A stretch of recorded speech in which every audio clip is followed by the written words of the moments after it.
నమస్తే welcome to దూత media ఆలయ విశిష్టత. దేశవ్యాప్తంగా గుడులు గోపురాలు ఎన్నో ఉన్నాయి. చారిత్రక ప్రాధాన్యం రీత్యానో స్థల పురాణ ప్రాశస్త్యంతోనో వాస్తుకలతోనూ అవన్నీ ప్రాచుర్యం చెందుతుంటాయి. అరుదుగా కొన్ని గుడులు మాత్రం వాటన్నింటితో పాటు సినిమా షూటింగ్ల పరంగాను వివాహ వేదికల పరంగాను భక్తుల ఆదరణను చూరగొంటాయి.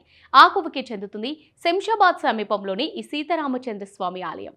చుట్టూ పచ్చని పరిసరాలు, సువిశాలమైన ఆవరణ, ఎత్తైన రాజగోపురం, పొడవాటి ప్రాకారాలతో అలరారే అమ్మపల్లి సీతారామచంద్ర స్వామి ఆలయ విశిష్టత గురించి నేటి ఆలయ విశిష్టతలో తెలుసుకుందాం. అతి పురాతనమైన ఈ ఆలయంలో సీతమ్మ వారు కొలువుదీరడంతో ఆ ఊరికి అమ్మపల్లి అని పేరు వచ్చిందట. ఆలయంలోని రాముల వారు కళ్యాణరాముడు గాను, సీతమ్మ వారు సంతాన ప్రధాయిని గాను భక్తుల పూజలు అందుకుంటున్నారు. పెళ్లి కావాలనుకునే వారు, సంతానం కోసం కలలు కనేవారు ఈ గుడిలోని సీతారాములు దర్శించి మొక్కుకుంటారట. ఈ ఆలయాన్ని 13వ శతాబ్దంలో వేంగిని పాలించిన కళ్యాణి చాళుక్యులు కట్టించినట్టు చారిత్రక ఆధారాల ద్వారా తెలుస్తుంది. అయితే ఇక్కడి విగ్రహాలు మాత్రం అంతకన్నా పూర్వకాలం నాటివని, బహుశా 7 నుంచి 11వ శతాబ్దం మధ్య కాలానికి చెందినవై ఉంటాయనేది పురావస్తు నిపుణుల అంచనా. ఈ ఆలయం గర్భగుడిలోని సీతారామ లక్ష్మణుల ప్రతిమలు మకర తోరణాలను కలిగి ఉండడంతో పాటు ఏకశిల మీద చెక్కి ఉండడం విశేషం. ఏకశిల విగ్రహాలు మనకు తెలిసినంత వరకు రెండే ఉన్నాయని, ఒకటి ర్యాలీ జగన్మోహన్ ఆలయంలో ఉందని, రెండోది అమ్మపల్లి ఆలయంలోనిదని చరిత్రకారుల అభిప్రాయం. ఇక్కడ రాముల వారు కుడి చేతిలో బాణాలు, ఎడమ చేతిలో విల్లును పట్టుకున్న కోదండరాముడుగా దర్శనమిస్తాడు. 14 ఏళ్ల వనవాస సమయంలో రాముడు సంచరించిన ప్రాంతాల్లోనే ఈ కోదండరాముడి ఆలయాలు కనిపిస్తాయి.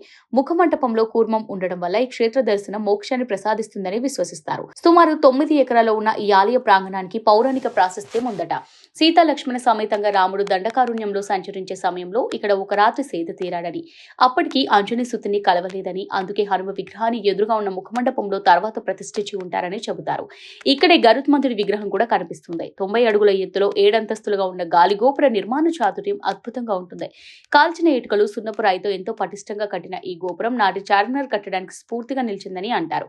ప్రవేశ ద్వారానికి పైభాగంలో శేషతల్ప స్థాయిగా ఉన్న విష్ణుమూర్తి విగ్రహం చూపరుల కళ్ళను కట్టిపడేస్తుంది. ఆలయ గోపురం ప్రాంగణంలోని మెట్ల బావి రాజస్థానీ వాస్తు నిర్మాణాన్ని పోలి ఉన్నాయని, బహుశా అవి తరువాతి కాలంలో కట్టి ఉంటారని భావిస్తున్నారు. ఈ రకమైన ఉత్తరాది నిర్మాణం దక్షిణాదిన కనిపించడం కూడా అరుదైన సంగతే. మెట్ల బావి చుట్టూ ఉన్న కొబ్బరి చెట్టు భక్తులకు ఆహ్లాదం గొలుపుతుంటాయి. నిత్య పూజలతో పాటు శ్రీరామనవమికి ఇక్కడ సీతారామ కళ్యాణాన్ని వైభవంగా జరిపిస్తారు. అమ్మపల్లి ఆలయం ప్రాచీన కాలం నాటిది కావడం ఒక ఎత్తైతే, సినీ దేవాలయంగా ప్రాచుర్యం పొందడం మరో విశేషం. ముఖ్యంగా మురారి సినిమాతో ఇది సినీ గుడిగా స్థిరపడిపోయింది. ఆ సినిమా సూపర్ హిట్ అవడంతో తర్వాత మరెన్నో సినిమాల్లో కనీసం ఒక్క షాట్ అయినా ఇక్కడ తీస్తే సినిమా విజయవంతం అవుతుందనే నమ్మకం చలనచిత్ర పరిశ్రమలో బలపడింది. ఇక్కడ విశాలమైన ఆవరణ, గుడి గోపురం కూడా అద్భుత శిల్పకళ చాతుర్యంతో ఉండడం వంటి ఎన్నో విశేషాలకు నిలయం కావడంతో సినిమా ప్రారంభంలోనో శుభం కార్డులోనో ఏదో ఒక షాట్ లో ఈ ఆలయం కనిపిస్తుంటుంది. అందుకే వందలాది తెలుగు సినిమాలతో పాటు తమిళ, హిందీ సినిమాల్లోనూ ఈ ఆలయాన్ని చూడొచ్చు. ఇక గుడిలో వివాహం చేసుకోవాలి అనుకోగానే చాలా మందికి ఏడుకొండల వెంకటేశ్వర స్వామి, అన్నవరం సత్యనారాయణ స్వామి, భద్రాచలం సీతారామచంద్ర స్వామి గుడిలే స్ఫూర్తిస్తాయి. అయితే ఇటీవల వీటితో పాటుగా శంషాబాద్ లోని అమ్మపల్లి ఆలయం సైతం పెళ్లి వేడుకలకు ప్రత్యేక వేదికగాను నిలుస్తుంది. సినిమాలో మాదిరిగానే ఆలయాన్ని తమకు నచ్చినట్టుగా దేదీప్యమానంగా అలంకరించుకొని పెళ్లిళ్లు, ఫోటోషూట్లు చేసుకునే వీలుండడమే కారణం. దాంతో పురాతన అమ్మపల్లి ఆలయం మరింత ప్రాచుర్యంలోకి వచ్చి భక్తుల్ని విశేషంగా ఆకర్షిస్తోంది.